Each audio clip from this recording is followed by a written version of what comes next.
Welcome to Guide Guru. We hope this video helps.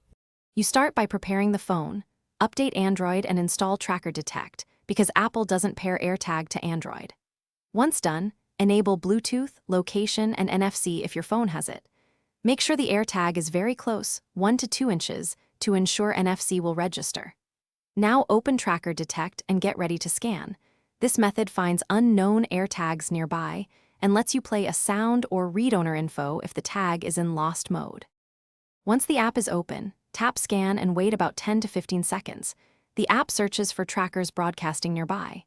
When the AirTag appears in results, tap it to reveal options, play sound to locate, or, if the tag seems inactive, place the phone's NFC area on the white side of the AirTag to read any lost mode message. You do this because AirTags don't create a Bluetooth pair.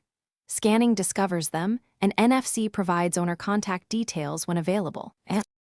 To finish, use the sound or the NFC-provided owner info to return the item.